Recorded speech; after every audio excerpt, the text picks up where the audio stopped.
meet Rob for the first time in Camden when he brought in Secretary Tom Perez. And the Secretary came and spoke in Camden, and we had a very nice roundtable one-on-one with a number of Camden city residents and elected officials in our city, and it was really quite an honor to meet the Secretary and have him come here. So Rob is the Eastern Regional Representative for U.S. Secretary of Labor Tom Perez. Let's have a nice GSETA welcome for Asaro-Angelo.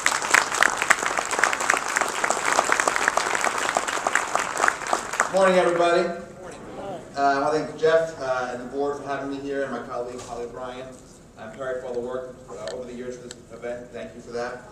I bring greetings today to my boss, Secretary Tom Perez. Personally, as an Atlantic City native, whose best jobs ever were right here on this boardwalk, I appreciate all of you supporting this great city that I know has been through tough times, but I'm even more sure has a wonderful future ahead. And if any of you had any restaurant recommendations for tonight outside of the hotels, let me know. The best Mexican restaurant in New Jersey and Atlantic City, the best Vietnamese restaurant in New Jersey and Atlantic City, and the best soul food restaurant, I think the Northeast, is also in Atlantic City. So see me afterwards. Many in this room have a lot to do with that, with the revival of Atlantic City, and I thank them for their patience with my many annoying calls and endless questions. It's been 15 months since President Obama signed the Workforce Innovation and Opportunity Act into law.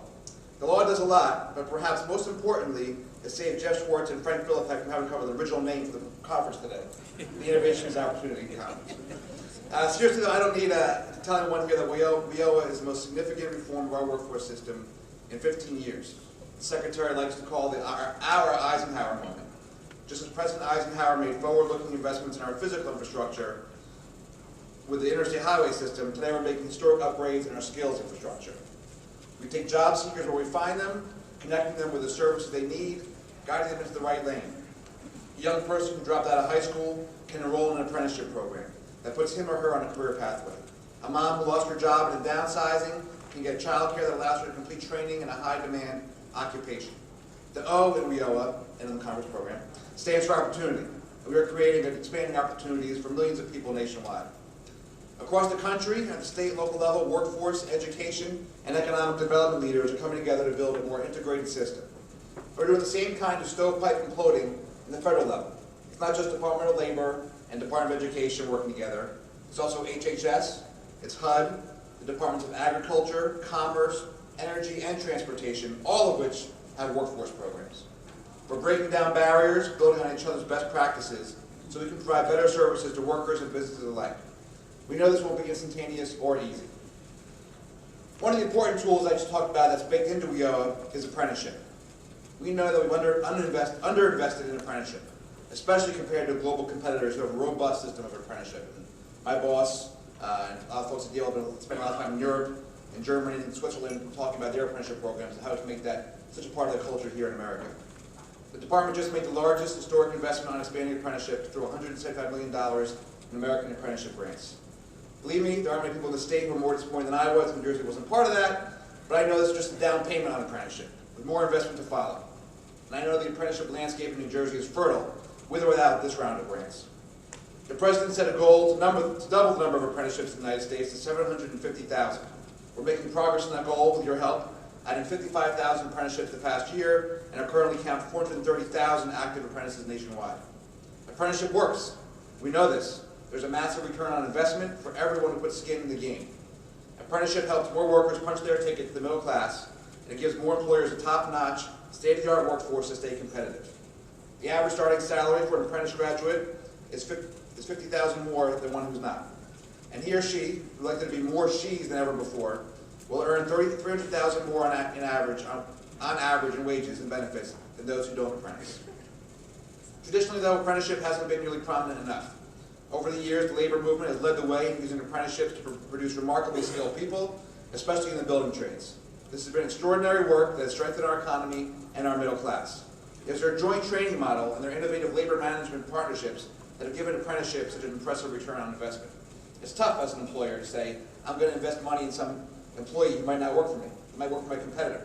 But unless we have this global thinking about each industry, we'll all do better than the end. What we have to do now is build on that foundation. We want to expand apprenticeship in the building trades because we implement the same model across the economy in all kinds of high-growth sectors, like healthcare, logistics, biotech, and even insurance. If your plumber or your electrician or your contractor was an apprentice, why not your pharmacy technician that fills your prescriptions, the truck driver who delivers your package, or the IT network manager at your office? Why not code writers, lab assistants, cybersecurity professionals? All of these programs over there. Our goal is to maintain our edge in traditional apprenticeships at the same time that we branch out and fund projects and industries that haven't traditionally employed this model.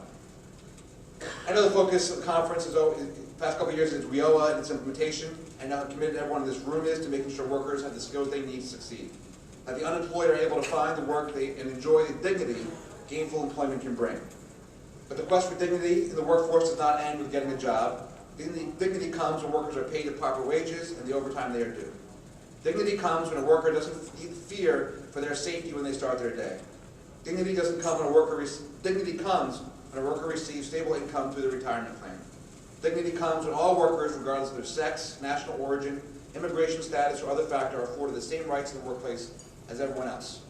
My 17,000 colleagues and I in the Department of Labor, in our Wage and Hour Division, in OSHA, in the Employee Benefit Security Administration, in the Office of Federal Contract Compliance Programs, of course, Employment Training Administration, and 12 other DOL agencies work every day to provide this dignity to workers.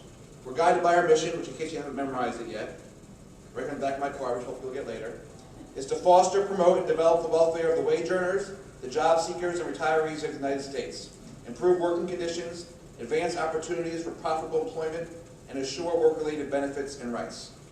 While the wording of this is sort of grandiose, it's really nothing but fairness, equality, and safety in the workplace. But working to protect 135 million workers at over 7 million work sites, we are stretched so thin just to keep up with those who are willing to exploit, endanger, and abuse our workforce and our economy. So I'd like to take every opportunity I can to educate a room like this, all the resources that DOL has, and hear from you about how other DOL agencies besides ETA and our initiatives and resources can help you and those you serve.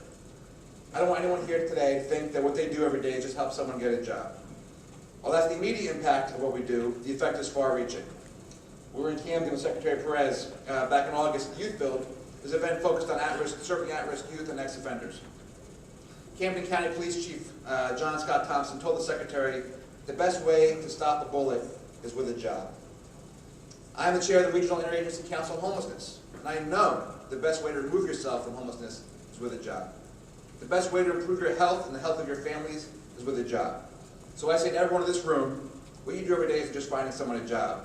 You're keeping them safe, you're feeding their families and putting a roof over their head, you're helping empower and strengthen neighborhoods and communities throughout this state. So I thank you for your service, and I look forward to working with all of you. I look forward to a great rest of the conference. Thank you very much.